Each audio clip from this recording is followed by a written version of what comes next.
Hello everyone, मैं सलमानसी Yadav, lecturer in Pahalwan Guruji college of science and technology. आज का हमारा टॉपिक है डी फार्मा फर्स्ट ईयर का हमारा चैप्टर नंबर 3, जिसका नाम है फार्मास्यूटिकल एड्स। फार्मास्यूटिकल एड्स क्या होते हैं, हमने पिछली क्लास में हमने डिस्कस करा था कि हमारी कोई भी जो ड्रग है वो एपीआई और एक्सीपीएंट से मिलकर बनी होती है। एपीआई का काम होता है किसी भी बीमारी को ठीक करना, मेन जो रोल होता है किसी भी दवा में वो एपीआई का होता है। अगर हम पैरासीटामोल खा रहे हैं तो पैरासीटामोल जो है वो एपीआई है, वो क्या करेगा, हमारी बॉडी में जाएगा और हमारा बॉडी टेम्परेचर गिरा देगा, तो वो एपीआई है। उसके अलावा एपीआई के अलावा हम जो भी चीज़ें मिलाते हैं, जैसे कि मान लीजिए हम घर में आलू की सब्जी बना रहे हैं तो हम आलू के अलावा बहुत सारी चीज़ें लेते हैं, मसाले भी लेते हैं, टमाटर भी लेते हैं, प्याज भी लेते हैं, लहसुन भी लेते हैं, बहुत सारी चीज़ें लेते हैं। तो सेम ऐसे ही जब हम कोई भी ड्रग का प्रोडक्शन करते हैं तो हमारे एपीआई का काम है बीमारी को ठीक करना, लेकिन हम सिर्फ उस एपीआई को, ऐसा तो है नहीं कि हमने आज दवा बनाई कल हमने खा ली, नहीं, हमारी दवा मार्केट में कई टाइम तक रहेगी, बहुत लंबे समय तक रहेगी।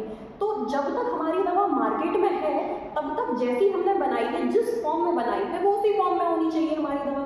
तो इस चीज़ को मेंटेन करने के लिए हम उसमें प्रिजर्वेटिव मिलाते हैं कि हमने जो दवा हमारी बनाई है वो सेम वैसी ही रहे। प्रिजर्वेटिव मतलब किसी भी चीज़ को प्रिजर्व करके रखना है, तो हम प्रिजर्वेटिव मिला रहे हैं ताकि हमारा जो एपीआई वो प्रिजर्व रहे, किसी भी माइक्रोब्स के कॉन्टैक्ट में ना आए, एटमॉस्फेरिक ऑक्सीजन से रिएक्ट ना करे, किसी भी अदर चीज़ से रिएक्ट ना करे या फिर वो खराब ना हो, इसलिए हम उसमें प्रिजर्वेटिव मिलाते हैं। हम उसमें बाइंडर्स भी मिलाते हैं, जैसे हम लड्डू बनाए घर में, हमने लड्डू बनाए तो हम उन लड्डू में घी भी मिलाते हैं और गुड़ भी मिलाते हैं। तो वो जो घी और गुड़ है वो लड्डू में बाइंडिंग का काम करता है, जो हमने सारे मेवे मिलाए हैं, आटा मिलाया है, उनको बांधने का काम करता है। अगर हम उसमें घी और गुड़ ना मिलाएं तो आप उसको कितना भी मेवे मिला दो तो आपका लड्डू कंप्रेस थोड़ी ना हो जाएगा, उस पाउडर मटेरियल से वो लड्डू के फॉर्म में थोड़ी ना आएगा, जब तक हम उसमें कोई भी बाइंडिंग एजेंट नहीं मिलाएंगे। तो हमारी यही चीज़ें एक्सीपिएंट कहलाती हैं। हमारे एपीआई के अलावा हमारी दवा में जो कुछ भी होता है, बाइंडर्स हो गए, प्रिजर्वेटिव हो गए, लाइक फिलर्स हो गए, बहुत सारी चीज़ें होती हैं, कलरिंग एजेंट हो गए, स्वीटनिंग एजेंट हो गए, फ्लेवरिंग एजेंट हो गए।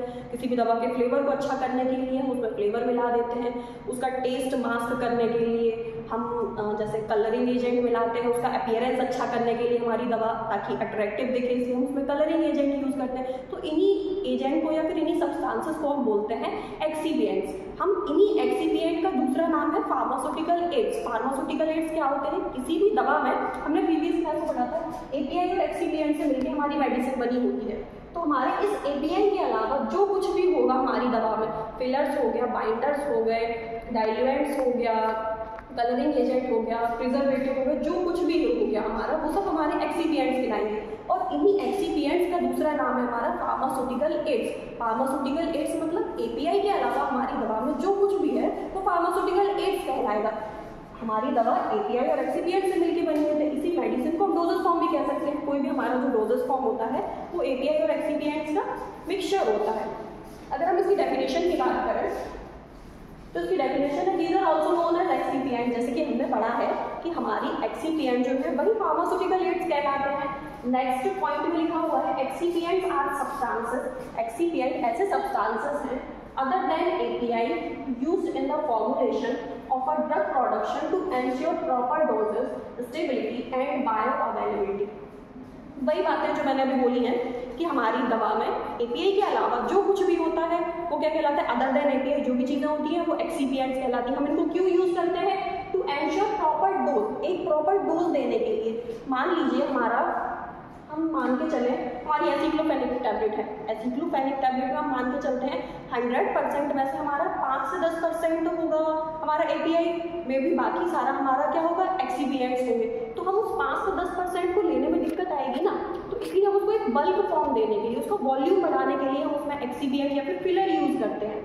तो उसको एक प्रॉपर डोज देने के लिए, फिर उसका स्टेबिलिटी को मेंटेन करने के लिए, स्टेबिलिटी को मेंटेन करने के लिए मतलब हमने जैसी दवा हमने आज बनाई है, जब तक मार्केट में पेशेंट उसको कंज्यूम ना कर ले, पेशेंट उसको यूज़ ना कर ले, तब तक हमने जैसी दवा बनाई है उस बीच में हमारी दवा वैसी ही रहनी चाहिए, उसमें ज़रा से भी चेंजेस नहीं आने चाहिए, इसलिए हम एक्सीपिएंट्स का यूज़ करते हैं। फिर हमने लिखा बायो अवेलेबिलिटी को एनहेंस करने के लिए। बायो अवेलेबिलिटी मतलब हमने जो चीज़ खाई है वो हमारे ब्लड में कितनी है, वो कितना असर करेगी, कितना उसका थेराप्यूटिक इफेक्ट होगा। हमने तो 100% दवा खाई थी, हमने 500 mg पैरासीटामोल खाया था, तो क्या 500 mg का 500 mg ही हमारे ब्लड में गया? नहीं, मे बी हमारा 300 से 400 mg ही हमारे ब्लड में पहुंचा, बाकी का हमारा 100% मान के चलते हैं, 100% बाकी का हमारा हो सकता है वो एलिमिनेट हो गया, उसका फर्स्ट पास मेटाबॉलिज्म हो गया, वो हमारे ब्लड तक पहुंचा ही नहीं। तो इन चीज़ों को मेंटेन करने के लिए हम एक्सीपिएंट्स मिलाते हैं। दीज आर इनएक्टिव एजेंट या फिर इंग्रेडिएंट। हमारे ये जो एक्सीपिएंट्स होते हैं ये इनएक्टिव होते हैं, इनका किसी भी मेडिसिन में कोई भी रोल नहीं है। ये ना तो एपीआई के इफेक्ट को कम करेंगे ना ही इसके इफेक्ट को बढ़ाएंगे। हम ये चीज़ें सिर्फ और सिर्फ यूज़ करते हैं एपीआई को अच्छा करने के लिए। मे बी हमने जो दवा बनाई उसका कलर अच्छा नहीं था, अब कलर अच्छा नहीं था मतलब पेशेंट उसको कंज्यूम नहीं करेगा, लेगा नहीं। मे बी बच्चों और बूढ़ों में ये चीज़ ज़्यादा देखने को होती है, तो हम क्या करेंगे, हम उसमें कलरिंग एजेंट मिला देंगे। कलरिंग एजेंट मिला दी, हमारी दवा का अपीयरेंस अच्छा हो गया, तो अच्छी दिखने लगी हमारी दवा।